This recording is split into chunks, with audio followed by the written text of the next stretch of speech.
last story, we'll just go, that's amazing. And I've been trying to figure out how to work the name Jane into any of these stories. I can't, but Jane seems to be a pretty popular name. The first story, I grew up in San Jose. That's my connection with David, and there's all these weird other connections out there in the internet world.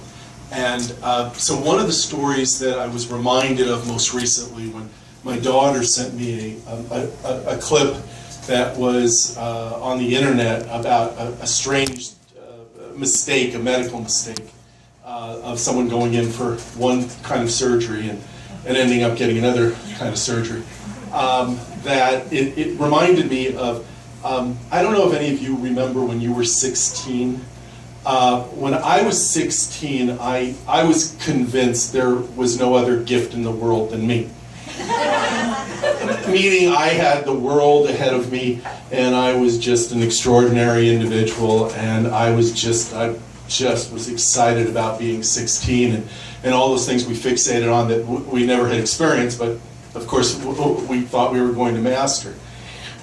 So when I was 16, the actual date of my birthday, unfortunately, I had to have knee surgery.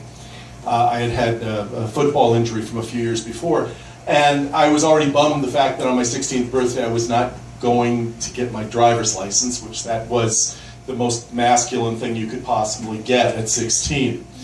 But nonetheless, so I was preparing that night, and I had some friends over. They came to the hospital, and it was lovely. And then they woke me up very early in the morning to get me prepared for the surgery. And I remember distinctly that they had given me a shot to kind of mellow me out a bit. And I remember going, and for those of you who have been in the hospital before, you know, they have this big board that has names and ages and procedures. And I think because on occasion they've been known to make mistakes, and they put, you know, right and left, and they put X's where things should be cut and not. And what I do remember was, and it was really, I had to put this together afterwards, because the doctor, when I came out, he said, were you having a nightmare? And I said, why is that? And what I remembered was, as they rolled me in at 6 o'clock in the morning, looking up at the board, noticing Heller, 16, meniscus, and thinking, yeah, that's me. And then seeing Heller, 83, cerebral. Oh, shit. That pretty much fucking freaked me out. And I wasn't completely under. And so what the doctor actually said, he said, all I know is that when you came out and you were slowly, all you kept saying throughout was, it's my knee, it's my knee, it's my knee. And I kept hitting my leg. So that was a conversation I was having with myself, so it was accidental. The next story I'd like to share has to do with, I've been associated with UCLA terrifyingly for working full-time for 37 years. And that's, no one should be allowed to be in the same place for 37 years. But nonetheless, I have been. And I've been fortunate enough to have a really interesting set of jobs. I'm assistant dean of students, and I also, for many, many years, oversaw all the groups that did all the entertainment programming. And there's a whole set of stories that, due to federal laws, I can't tell about being assistant dean, but there are some really wacky ones there too, and that'll be more appropriate in the sitting room over brandies. But the stories that came out of overseeing the students who did these remarkable programs, the speakers program, during the course of the time that I had been there, we had remarkable speakers. We had world leaders. We had people that you just immediately knew who, that Fred Rogers, one of the most extraordinary people you've ever met. But probably the most extraordinary experience I had over the course of time was in 1983. Now, 1983 was a good year because Josh was born. So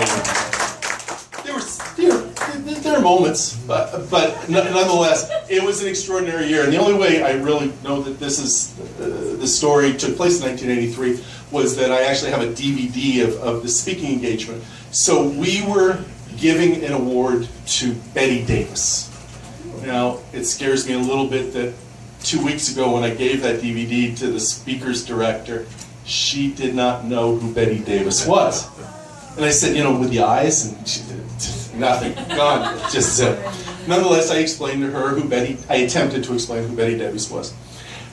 And I then proceeded, I tried to tell her the story, true story, that when Miss Davis arrived at the UCLA Grand Ballroom for the engagement, and the students normally would meet the speaker and would engage with them and have a scintillating conversation. And most of the speakers, they did. This, for whatever reason, Betty Davis freaked them all out. She was either too old or they were just afraid. She looked like she was a scary person. So as the person overseeing them, I was the one who received the honor of spending some quality time with Miss Davis, which was a joy.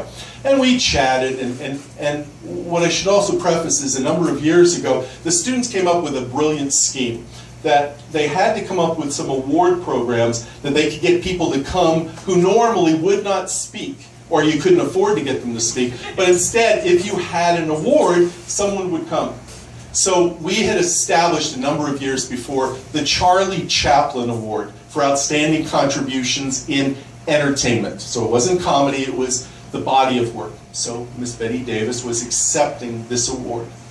She and I are sitting in a small room right outside the ballroom. And the film clips are running. And we're just chatting away, and she was a lovely person.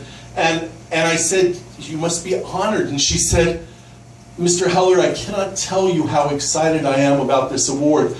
I've read every film review he's ever written, and I think he's one of the most brilliant film critique people in the world." And I'm thinking to myself, oh my goodness, she thinks this is for Charles Chaplin, the film critic. I turned to her. I have to show you. I turned to her, and I'm trying, in the best as I can, to try not to say, you showed up thinking this is for him. And I said, "Miss Davis, I'm sorry, the award is for Charlie Chaplin, the little tramp." I tried to, and she looks at me, and that look I will never forget. She looks at me and she says, "Oh my God, Mr. Heller, will you please excuse me for just a moment?" And she turns away. And in my mind's eye, in my memory, it's as though she turned and I immediately heard, "And please give a warm UCLA welcome to Miss Betty Davis." And I'm going, this is all going to shit. And she takes my arm and we walk out, and I walk her up onto the stage. She proceeds to do 10 minutes on what a joy it was to work with him. And having been in his home, and when he did this, and when he did that, and you would think, oh my God, they were in love. And the students loved it, and they asked questions, and she came off the stage, and I took her arm, and we went into the anteroom, and she just turned to me and she said, "Thank you," and we went on. That was an accidental dive. And then the story that Josh asked me to tell